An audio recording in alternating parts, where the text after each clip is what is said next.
Hello, everyone. Welcome to this Senate District 35 debate. I am your host, Ryan Lukowicz, along with my great friend and former student journalist Raymond Bakari from Ray-ality TV. For those who don't know us, I am a North Kingstown High School student. I'm currently a junior, and I also host the Behind the Candidates podcast. Raymond is currently a junior at Rhode Island College, and he is now the editor-in-chief of the student newspaper there, The Anchor, along with a host of his show on YouTube, Ray-ality TV. This debate is looking to address the biggest issues facing Rhode Island, particularly for the 35th district, which includes I would say Western North Kingstown, as well as a part of South Kingstown and most of East Greenwich as well. And then we expect this to be about 30 to 45 minutes. But again, there's no set time limit, and there's no strict format to this debate. So we will give candidates, about equal time to answer. And again, there's no time limit, but we will interject if you are taking too long or not answering the question. Also, we encourage the candidates to engage with each other, but of course, we expect things to keep it civil. And because we are on Zoom, we just ask that no one talks over each other. And if you do have some type of rebuttal, please wait until the other opponent finishes up their remarks. So there are two candidates in this race, incumbent Democrat Bridget Valverde from North Kingstown, along with former State Representative Doreen Costa, who is a Republican also in North Kingstown. So I believe I covered everything, Raymond, so I will toss it over to you for our first topic, which is abortion. Thank you, Ryan. I'll start with you, Rep. Costa, for this question. The topic of abortion has become even more present in politics ever since Roe v. Wade was overturned by the Supreme Court in June. Now there are calls to pass the Equality and Abortion Coverage Act, also known as the EACA, which would allow state funding of abortions for those who use Medicaid and for those on the state employee health insurance plan. It didn't get added to this budget, but there will likely be moves to add it into the next one. Starting with you, Rep. Costa, would you support or oppose the EACA being added to the budget, and why? Well, I can't answer yes or no on that. I'm going to tell you why. If, I'm pro-life, number one, and I want to make that very clear. However, if the life of the mother is happening, then yes, you have to make this available for the life of the mother. If it's rape, if it's incest, absolutely. But not everybody. I mean, you just can't go out, and I don't mean to be so blunt about this, but you can't go out and just have a good time and then come back and you're pregnant and you have an abortion. But there are, needs that people will have to get one, especially if it's the life of the mother. And in the state of Rhode Island, it's legal. It is not legal after 26 weeks because of 26 weeks, the baby can actually survive outside the womb. If you're under 18, you need your parents' permission. So there's leeway, the way that the abortion is in the state of Rhode Island, but it's law. So I think this has been continued and talked about and everything. And I know the senator had put the bill in and the Senate president didn't get it out of committee. I think every bill should, at least the bill had a hearing, I understand, and I did watch that. So, I mean, that's what I am. There's always I just want to ask conversation about this. Just a quick follow-up, and then I'll let you add in on the conversation, Senator. It seems like Democrats heavily favor adding this to the budget, Rep. Costa, and the seat that you're running in is a blue-leaning district. Voted for the senator by 11 points in 2020. If you speak to a voter who signals their concern with your opposition to the EACA, or your thoughts on this topic as a whole, what would you tell them? Well, I mean, I've told them the same thing that I've told you, that it can't just be banned in the state of Rhode Island. It can't be banned in every state because there are circumstances, especially if it's the mother's life. Rape, incest. I mean, I hate to get into all that gory stuff, but yeah, that's the truth. And we have to be ready for that. We have to be able to let them make that decision at that point. Senator, do you want to weigh in on the conversation of the EACA? Oh, absolutely. So as said, I have been the lead sponsor on this bill for the past 3 years. It does have very broad support. Planned Parenthood recently did a poll, and overwhelmingly, Rhode Islanders do support passage of this bill. Right now in our state law, we are discriminating against low-income people, people with disabilities, current and former foster youth who are enrolled in Medicaid. Their access to medical care for abortion is, out of reach for so many people. Abortion coverage is a standard covered benefit under private health insurance plans. And there's a reason for that. It's because it makes health and economic sense for people. When we force people to continue with a pregnancy that they cannot afford, do not want, we are forcing a burden on them, for like a long-term burden. It is expensive to parent. It is emotionally and it's emotionally burdensome. And it's something, like a lot of people enter into willingly, but we shouldn't be limiting people's choices because of, a discriminatory policy that was introduced by people decades ago to try and control women's bodies. And so I will absolutely continue to push for passage. I am very glad that Governor McKee has said that he will make it a priority this year and put it in the budget. And I hope to pass it very early in the session.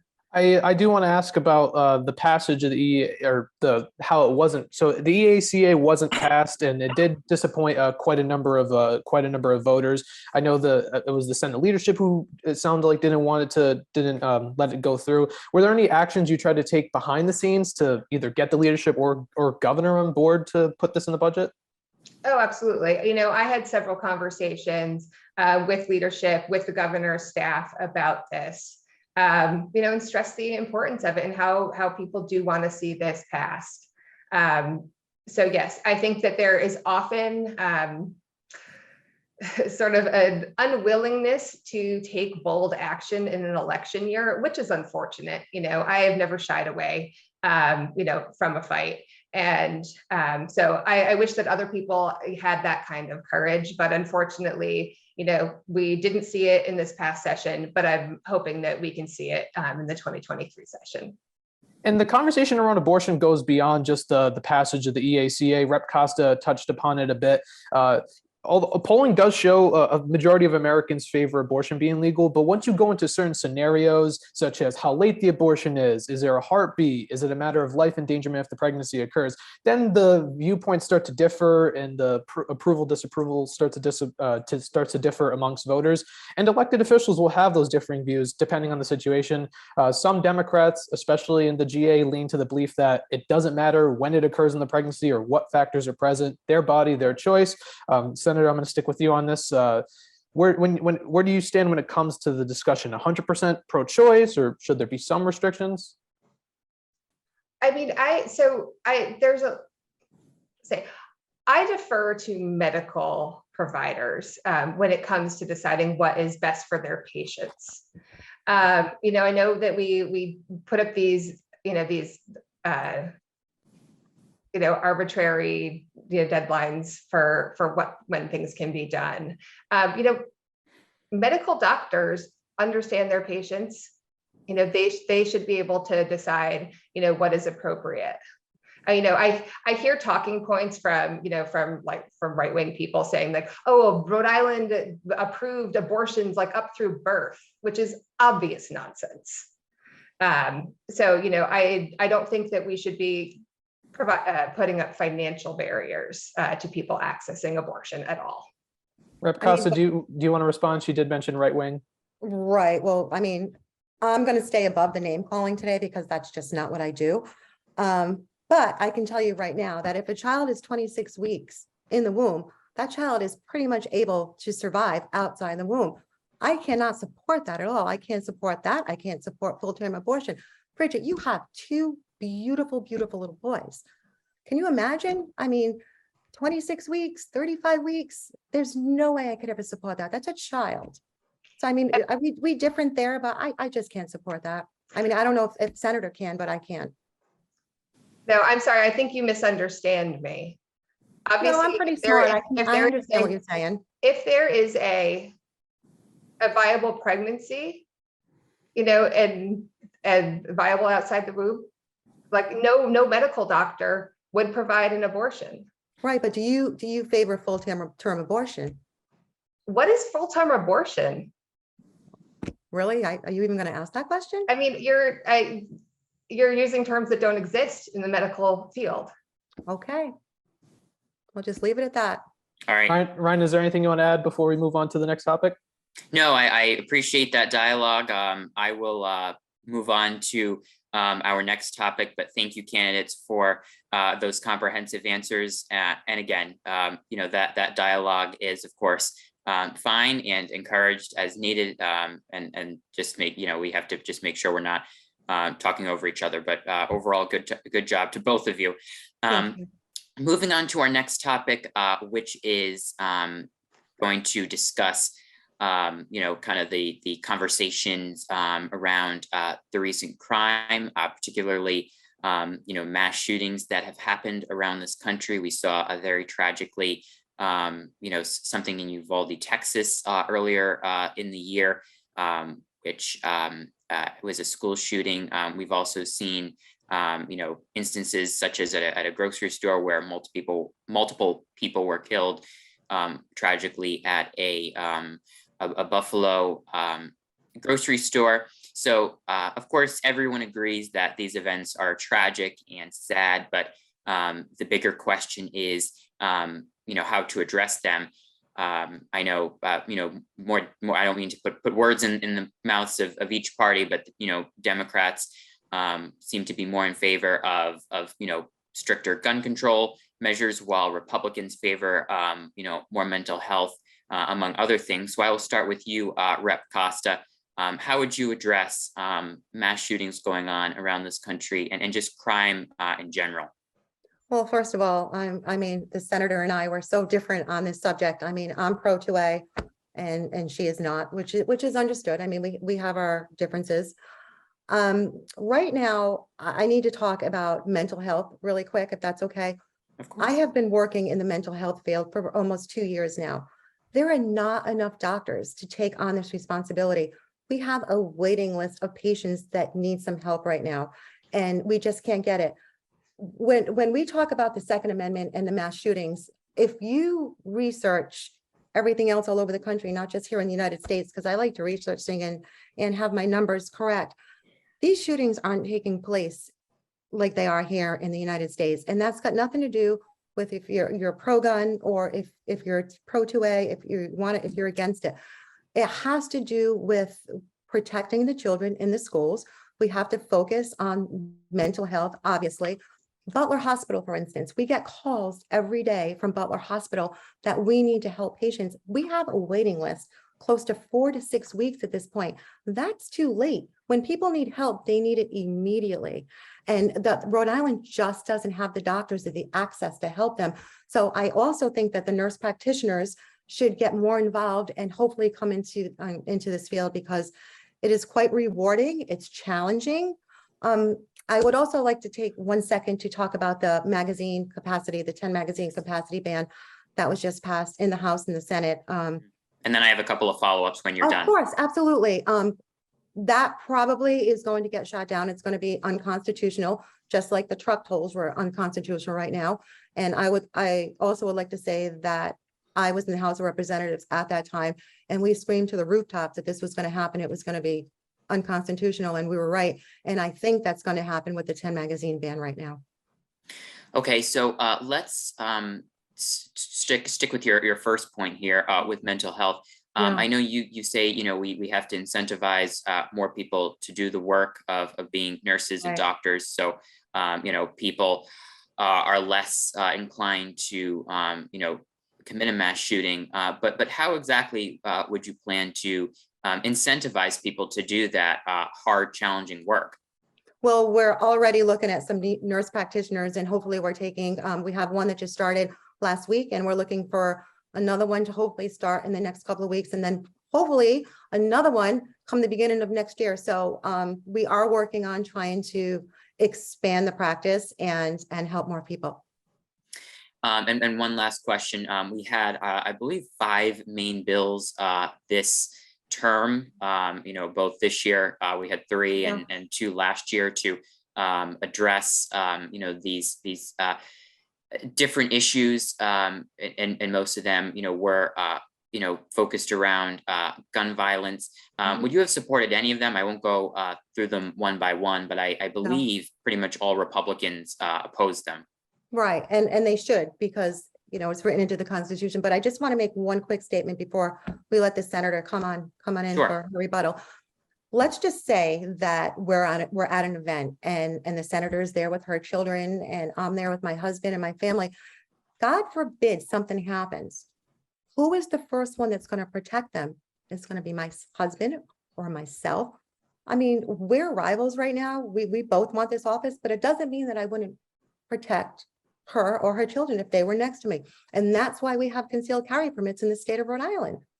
We have to be able to protect each other. When you get a concealed carry permit, it's a very long process. You have to do the application. You have to write a letter of intent. You have to be qualified. You're fingerprinted. It goes to the Attorney General's office. You can't just go in and buy a gun, get a concealed carry permit. There's a 7-day waiting period unless you have a CCP. But if something ever happened and we were around, you're going to be happy that we were with you to help you. All right, Senator, I'll let you weigh in on this same question. What would you do about the recent mass shootings going on around our country? Sure. So, gun violence is something that I think that affects everybody in this country, whether or not you've been, directly affected by it or a family member, or just the specter of gun violence that is around us all the time. When we see all of these mass shootings, domestic violence incidents, it needs to be addressed. We've made a lot of really great progress here in Rhode Island with our red flag law, to disarm people who might be a danger to themselves or others, and is deemed by the court. We've, put this limit on high capacity magazines this year, which I was, proud to co-sponsor and vote for. We've banned ghost guns and 3D printed guns, all these things where these weapons end up, in the wrong hands. And we've also raised the age to buy any kind of firearm in Rhode Island to 21, which I think is really important. So all of these things together really, help, protect Rhode Islanders and make it a safer place to live. I am in support of an assault weapons ban. As our law enforcement agencies in Rhode Island and across the country, and there's a reason for that. AR-15s and weapons like that were developed by the military. There's no reason why, ordinary citizens need to have that kind of firepower. Our police departments, they don't want to be outgunned. They don't want to walk into an elementary school and see children's bodies absolutely destroyed by these incredibly powerful weapons. Nobody wants that. When it comes to the issue of suicides by guns, we have a huge problem here in this country. In Rhode Island, I think it's 70% of gun deaths are deaths by suicide. That is very alarming. The presence of a gun makes it so much more likely that when somebody has suicidal ideations and they attempt suicide, that they will be successful. That's why I think we need to update our safe storage laws to increase the penalties for storing your gun unlocked and loaded. These steps can prevent needless death. And I will absolutely work towards improving our safe storage laws and passing the assault weapons ban in the coming year. And I would like to address, Doreen said that some of these, that the high capacity magazine ban is going to be found unconstitutional. DC, I'm speaking. DC versus Heller, the Supreme Court, held that states may place limits on where and when and what type of weapons people can possess and use. And so I think it is absolutely constitutional, as our Attorney General said when we were passing that law, that it is constitutional. All right, Rep. Costa will give you a chance to weigh in Can I and speak respond. now? Thank you, Yes. because I'm really not rude anyway. So no, I probably would have supported the ghost gun ban. I did forget about that.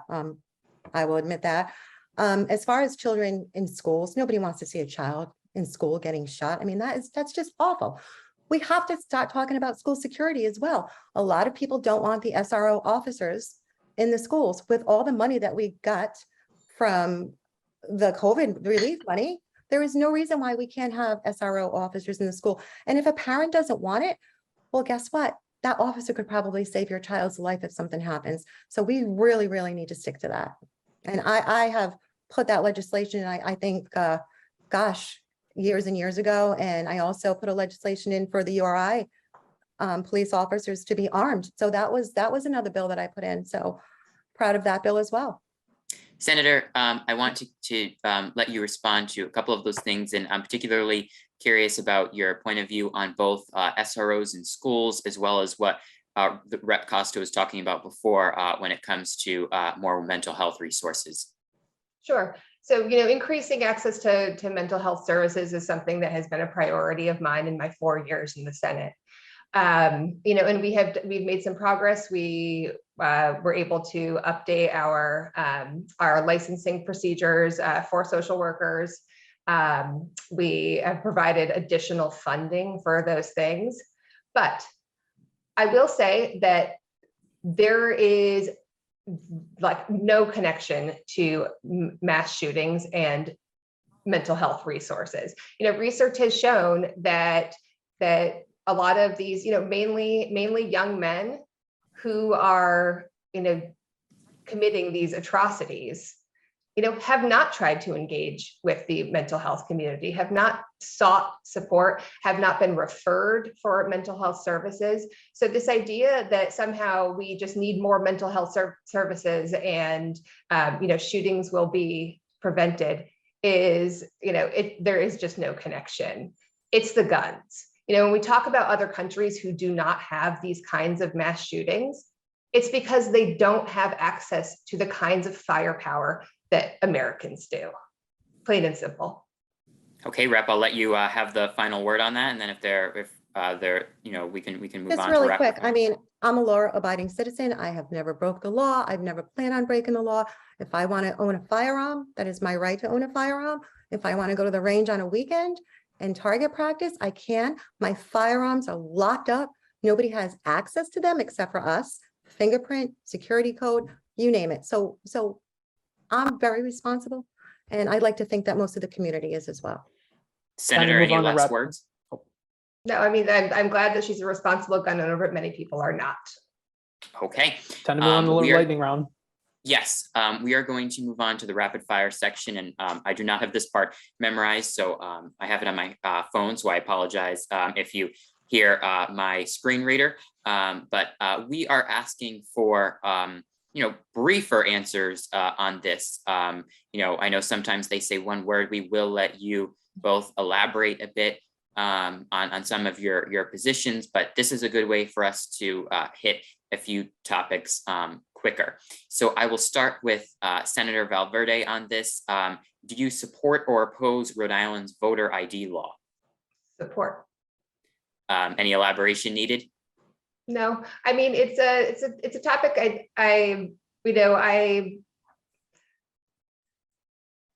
I don't feel very strongly about voter ID law, to be honest. I think that it is relatively easy for people to get an ID through the Board of Elections, I think that public opinion has shown that people like it. So. Fair enough. Rep. Costa, same question. I don't support the way the voting is being done right now. And I will tell you why, because when you go to the polls, you have to show an ID to vote. If you have a mail ballot, you can just mail it in with no more notary, there's no way to confirm or deny if that's the Okay. correct voter. But in terms of the voter ID law, when you have to show a photo identification in order to vote in person, do you support or oppose that? Oh, I love it. Yeah, I don't mind. Mhm. Okay, thank you for clarifying. We'll stay with you, Rep. Should the governor have a line item veto power in his budget? Oh, that's a tough one. I would say yes. I would also like to mention that a couple of times when I was in office, the governor, the speaker, the guy, I can't remember what the actual line item was, but we vetoed it in the General Assembly. So yeah, the governor should have that power. Senator, same question. It depends on what the actual parameters of the line item veto are. I mean, there are, if you actually read our budget, there are a lot of things that are wrapped up into single lines. So if you're, sometimes you're throwing the baby out with the bathwater if you were to veto, do a line item veto. And it would depend on what kind of parameters were put on, overrides by the General Assembly as well, and kind of what types of things were allowed to be vetoed. There are certain things that we have to include in the budget. Right, but you can also Um, take out line by line. It doesn't have to be the whole itemization. It can be taken out line by line so that everything can stay in place. Okay, Raymond, do you have anything I else? was going to say, Senator, just want to get like one brief response to that, just a brief final word, and then we'll go to the I next. just appreciate it if people would not interrupt me. Okay. Yeah. All right. Next question, Ryan. Okay, Senator, I'll stick with you. Do you support or oppose term limits for members of the General Assembly? So generally, I think that our elections are our term limits. That being said, we have, a lot of elected officials who have been in office for a very long time, and in that time have been able to amass, a huge war chest. And so it's nearly impossible to unseat them. So I think where we really need to do some reforms is in our campaign finance laws, to not allow people to have such incredible resources to run for re-election every single time. So would that be a no on term limits? Because you said term elections Yeah, I mean, are term limits. That's a term length. Yeah, I mean, I'd have to say, no to term limits. Okay, Rep. Costa. Yeah, I wouldn't mind term limits. I would like to see maybe 6 to 8 years in the House, maybe 6 to 8 years in the Senate, and let some new people come on in, and it brings new ideas. No matter if you're a Democrat or Republican, it doesn't matter what side you're on. Sometimes a new fresh face and a new idea, well, maybe could put the state a little forward, I should say. All right, great. I'll stay with you, Rep. Do you support keeping, reforming, or repealing LEOBOR, the Law Enforcement Officers Bill of Rights? Yeah, well, it's my understanding that was came out or written, however you want to put it, in 1974. So it's been a very long time. I think we should reform it. I think it's time to go over it. And the police officers still have to have something for them, obviously, to keep them where they need to be. They can't always be the enemy. I am 100% behind law enforcement. I was never part of the defund the police movement. I just think we should go over it. It should be reformed. It's time. Any specific reforms you're in favor of? No, I just think I read the whole thing the other day. I just think it's just a little outdated. Since 1974, It needs to be updated. Got it. Same question, Senator. Repeal, reform, keep it the same. Sure. So, as the Rhode Island Police Chiefs Association has requested, I would be in favor of reforming LEOBOR. In particular, the makeup of the disciplinary review committee, I believe it's called, to make it, to expand it and have some more impartial people, on that committee when reviewing disciplinary actions. I think our police chiefs have said that it is too difficult to get rid of problem officers, and so I think we should give them more leeway to be in control of their own police forces. Okay, I am going to actually do a last minute change because I think this is it would be an interesting one and very timely considering the truck toll ruling this week. I know this wasn't in the plan, but do you think, obviously for people who aren't familiar, as Rep. Costa mentioned earlier, the state did or I should say the judge that was ruling over this case was in favor of the trucking association after the truck tolls legislation was passed years ago. So I would stick with you, Senator. What are your thoughts on that? And do you think the state should appeal that ruling? Sure. So the truck tolls, that legislation was passed before I was in the General Assembly. So, I'm not privy to the discussions that were had about it at the time. If I think so, I think it's up to the McKee administration to decide, along with his legal counsel, if it is a good idea to pursue an appeal on that. And Rep Costa, same question. I know you alluded to it earlier, but yeah, I'm excited to see that it was overturned, and I'm just worried that, the Governor McKee and the Senate President and Joe, the Speaker of the House, who I know personally, so I'm so used to calling him Joe. They said that they would never toll cars, which hopefully that would be true. That if they did wanted to put a toll on the cars, it was written into the legislation that it would have to go to the voters of the state of Rhode Island. It is being, Peter Alviti did say that they were going to take it to another court to see if they could carry on with the tolls. Right now, some of them are covered up in blue tarps. And if they come down, I think they should come down, because that would be a sign to the voters of the state of Rhode Island that there will be no tax on cars. okay. Senator, are you completely opposed to car tolls? To car tolls? Yes. Oh, yes. No, I Okay. don't think we should be tolling cars. Yeah.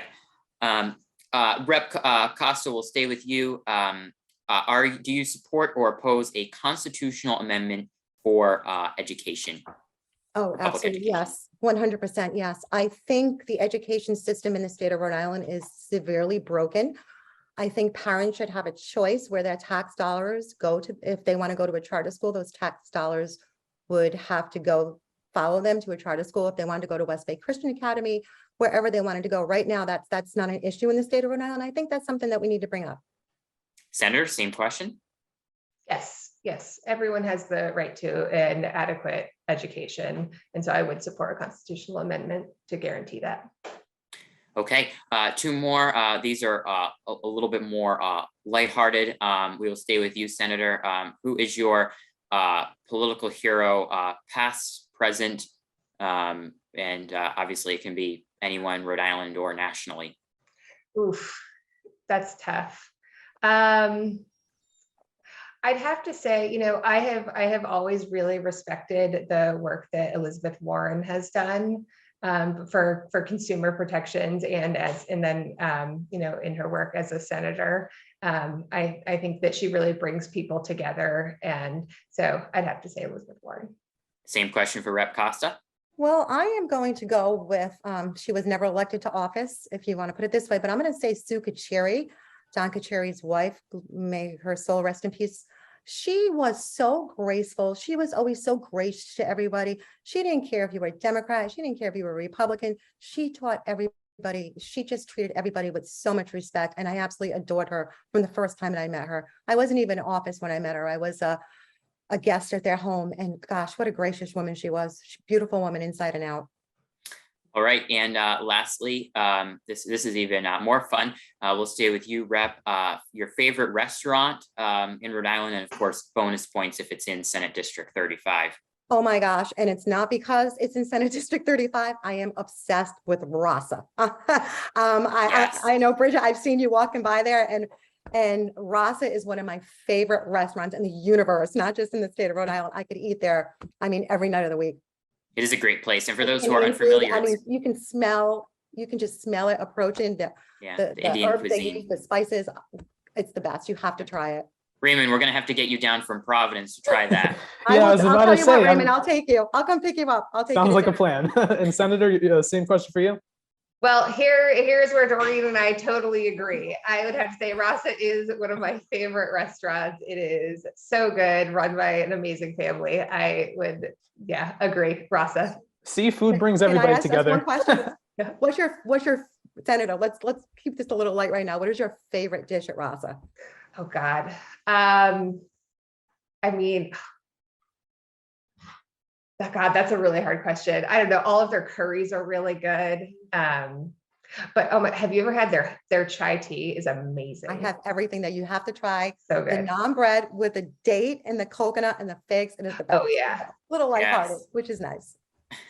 So I think whoever loses should have to take the winner out to Rasa for a nice Indian dinner. I'm in. How about you?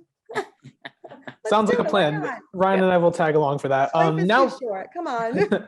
now moving on to housing. right. This is a big topic. Rhode Island is going through a housing crisis throughout the state, and it's hard to find affordable housing. It's a multifaceted and complicated issue. There are a number of policies that have been talked about by candidates throughout this election cycle, both statewide and locally. This is a bit of a loaded question, but we'll start with you, Senator. What policies would you support if reelected to tackle the housing crisis?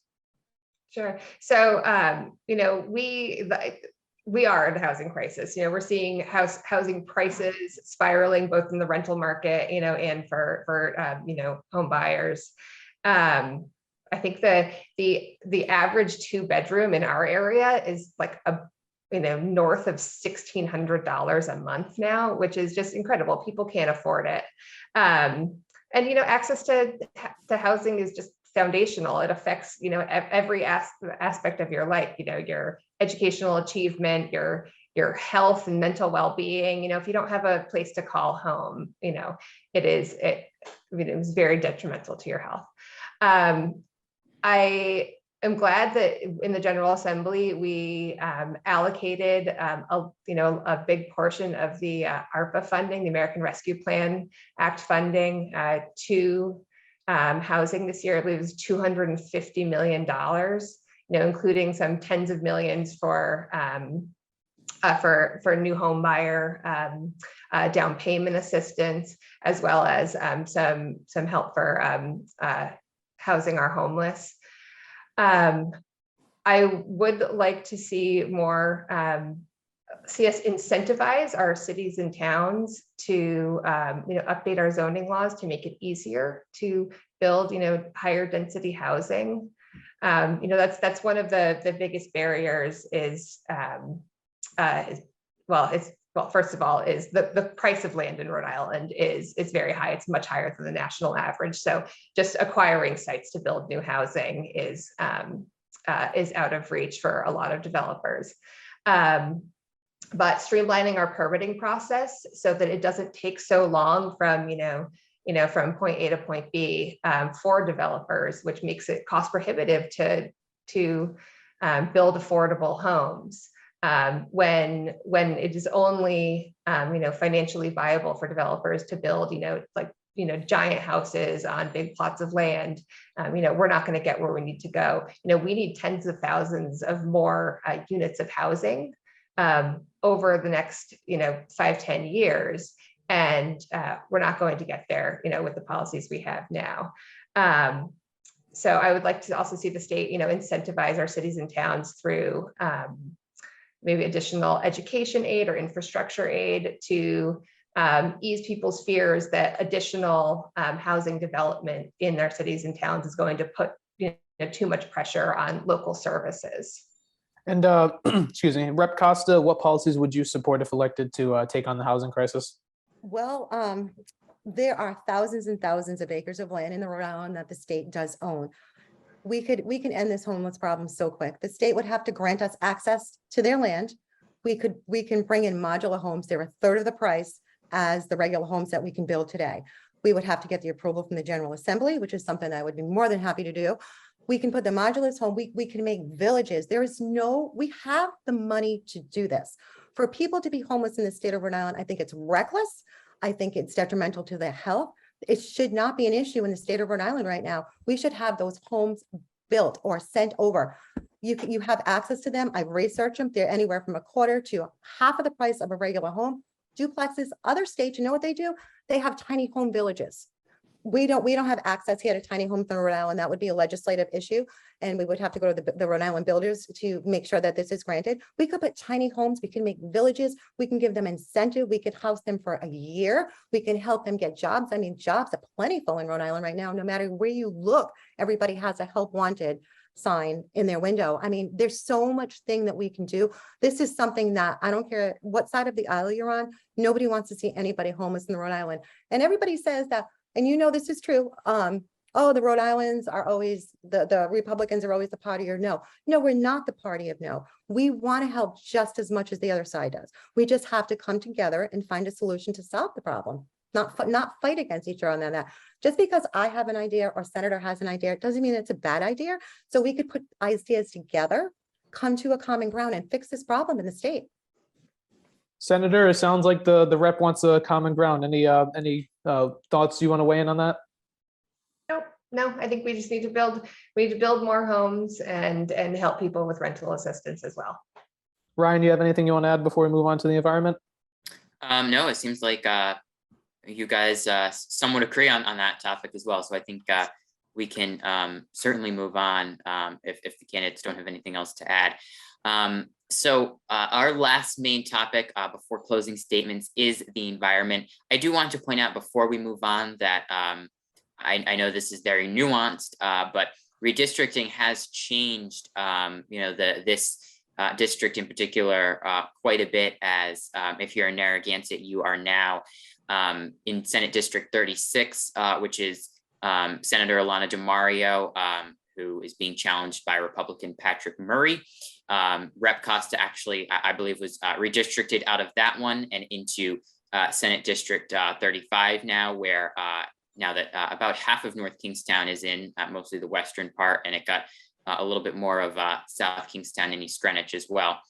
The reason I bring this up is because I know Senate District 36 is a little bit more coastal, but we still are the ocean state, and I'm going to keep this question pretty much broad as well, and then we'll do some follow-ups as needed. But it's clear that we are experiencing global warming as well as rising seas. So, most people I think agree on that at this point. But again, more differentiation throughout the spectrum about exactly how to address those kinds of issues.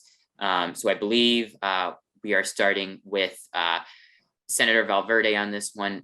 What do you support to, kind of solve the issue of climate change in general? Sure. So, I'm glad that Rhode Island has started to do its part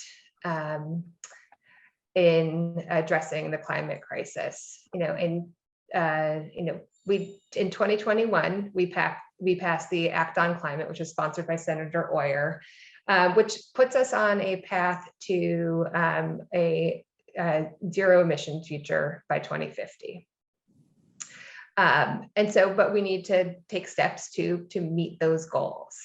We have started to do those things. This year in 2022, we passed a bill to acquire up to 1,000 megawatts of energy from wind in the next couple of years to help electrify Rhode Island and make sure that we're not depending on imported dirty fossil fuel energy anymore. We've also passed a 100% renewable energy standard here, meaning that we will, offset all of our electricity needs with renewables by 2033.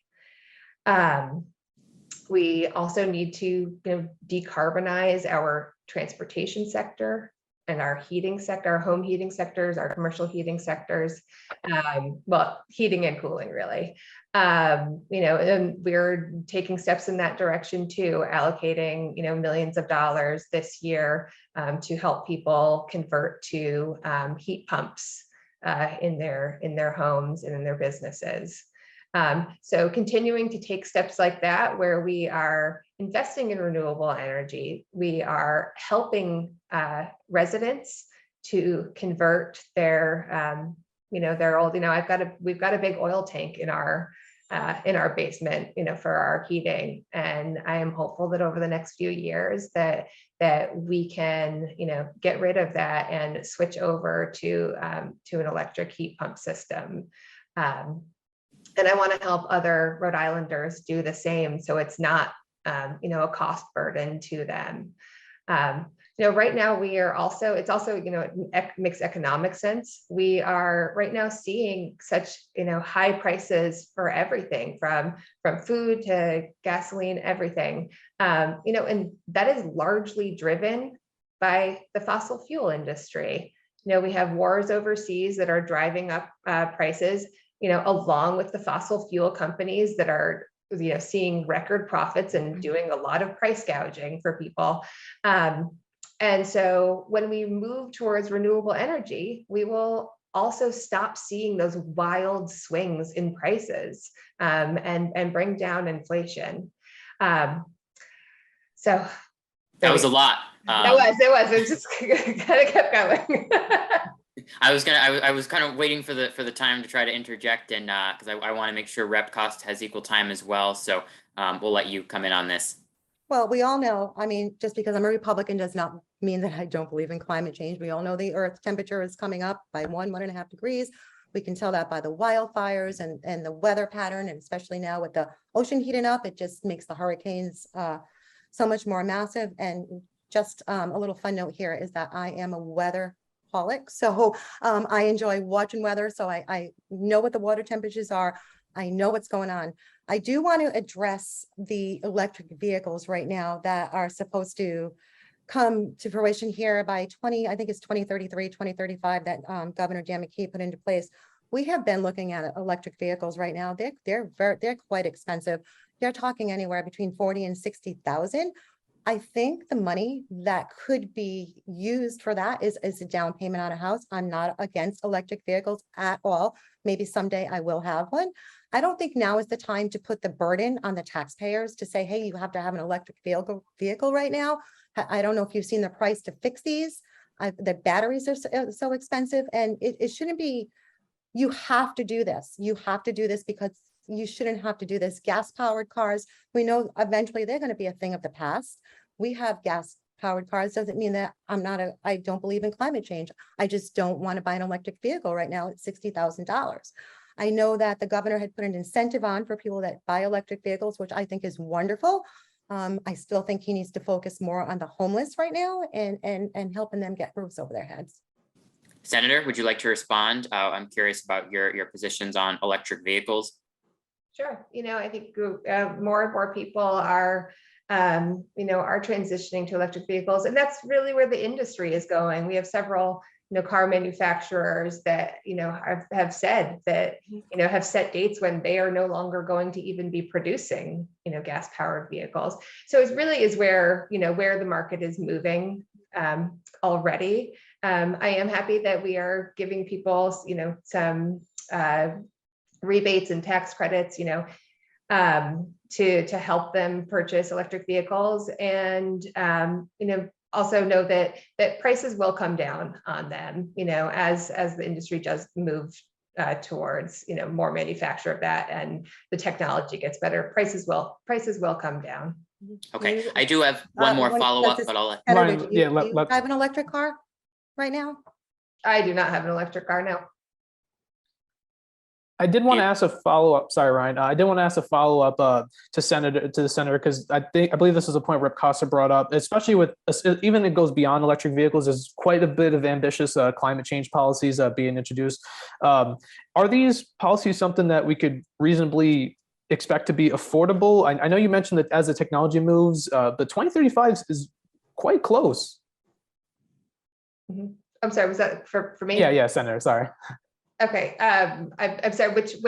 Which policies are you talking about? The policies such as the Act on Climate, the moving to electric vehicles by 2035. Critics often bring up: is this affordable, and is it reasonable to expect that we could move so quickly? Is this affordable with such a short time frame? There is no plan for electric vehicles by 2035 in Rhode Island. The governor has said it. Yes, there is. As he said it, this is the actual policy that passed. But he has said it, and he's going to be governor for, well, if he wins re-election, he'll be governor for 4 years. And then if he wins re-election, he'll have another 4 years. So it'll be a bulk of that time between 2022 and 2035. Okay. I mean, I'm not familiar with the details of his plan. Is it for state vehicles? What is the plan? Vehicles in general. I can't comment on the plan that I'm not familiar with. Okay. Sorry. And I do want to be balanced. Rep Costa, some responses to when Republicans are a little bit hesitant on moving quickly with the climate change. You typically don't hear as many proposals to combat it. So what are the specific proposals that would combat climate change that the Republicans would introduce? Well, I do my part. I can't talk about the other Republicans. I always do my part. I go to the beach, I pick up the plastic bags. I'm worried about the oceans. I'm worried about the temperature rising. I get all that. I need to go back to the electric cars again, because I'm sorry, maybe the senator knows, there was a senator that decided to wanted to put a bill in so that you have landscapers, no more gas. They want everything electric for when they're leaf blowing or they're cutting the lawns. How are you going to do that? Can you picture a John Deere green tractor plugged in where they have to go plow our wheat or our farms? I mean, we always say no farm is no food. I mean, we have to agree with that.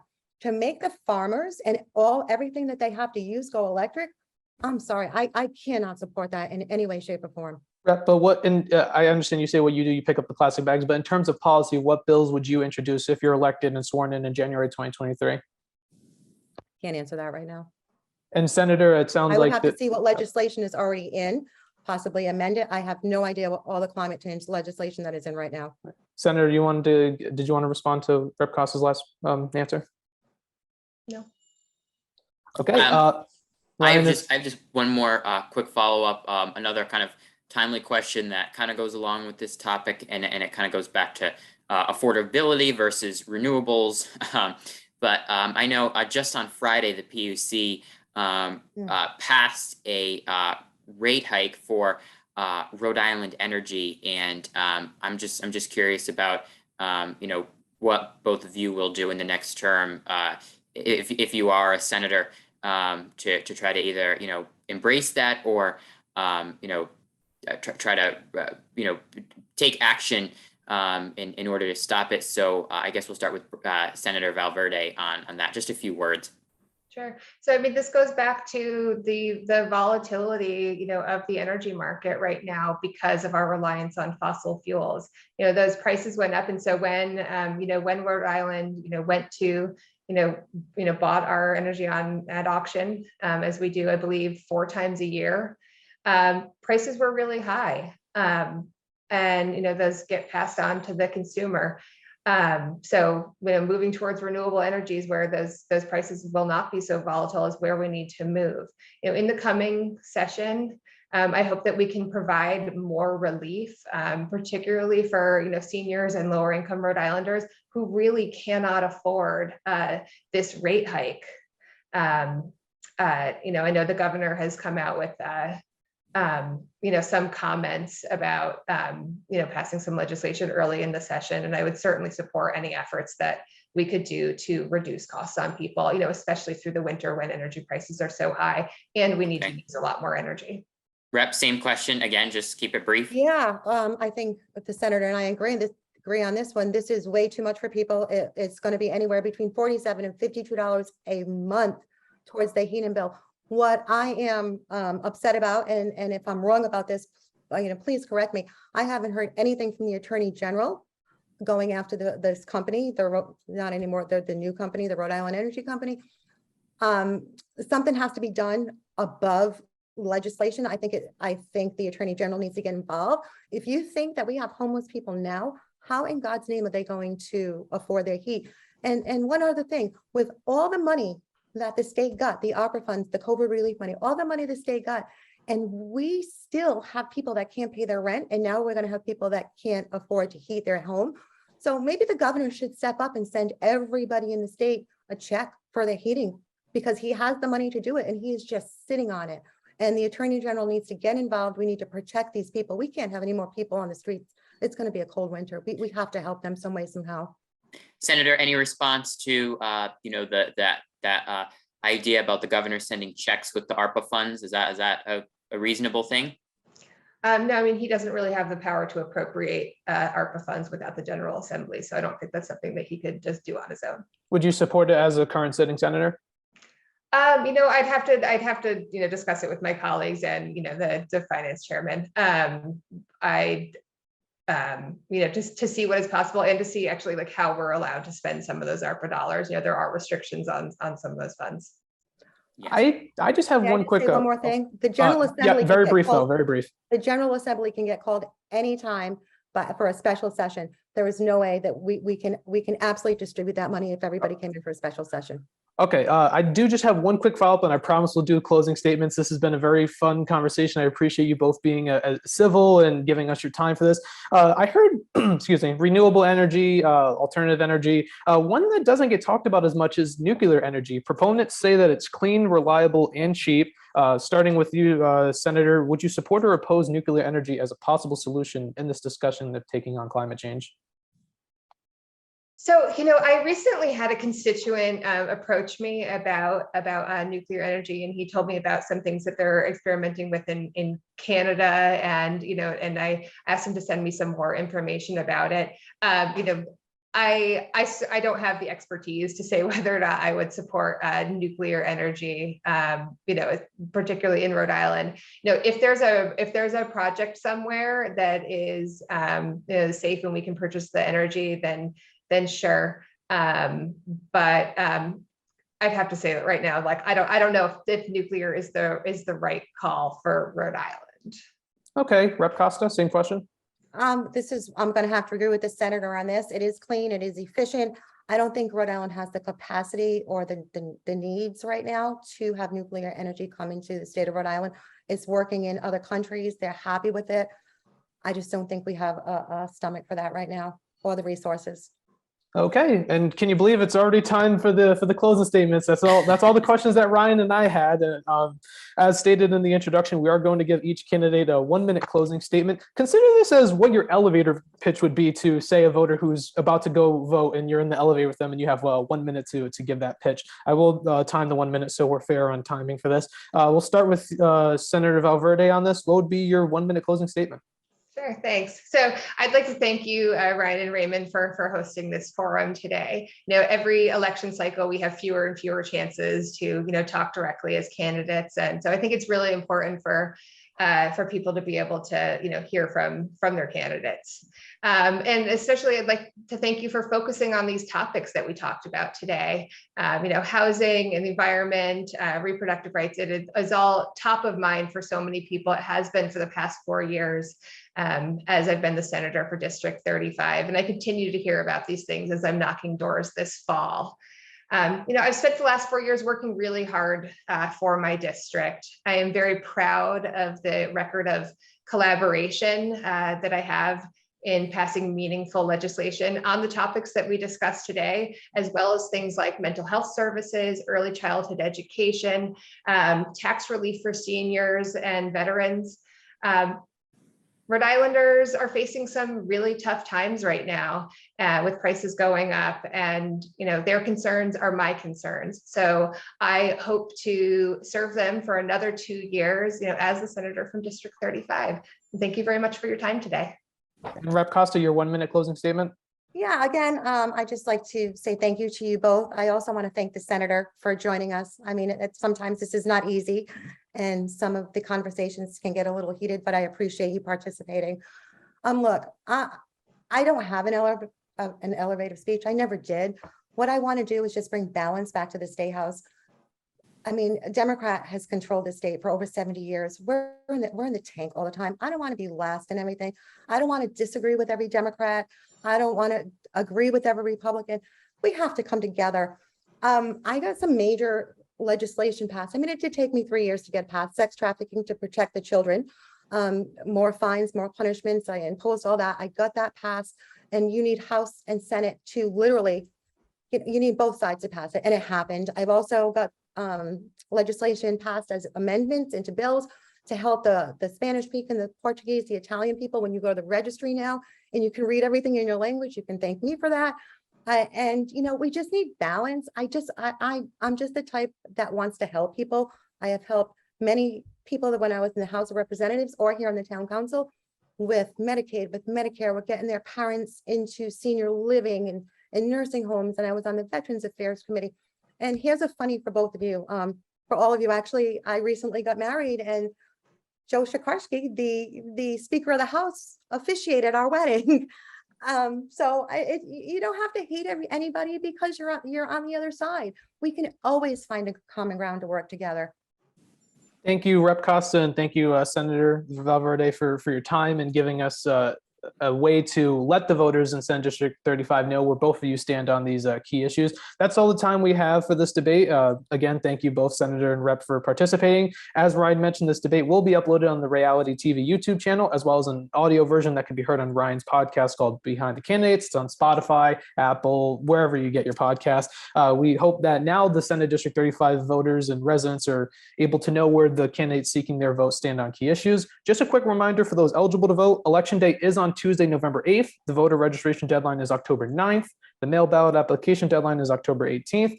And early in-person voting begins from October 19th and will go till November 7th. You can always find more information about that on vote.sos.ri.gov. Thank you for tuning into this debate. We hope to do more like this in the future. For Ryan Lukowicz, I'm Raymond Bakari, and we'll see you next time.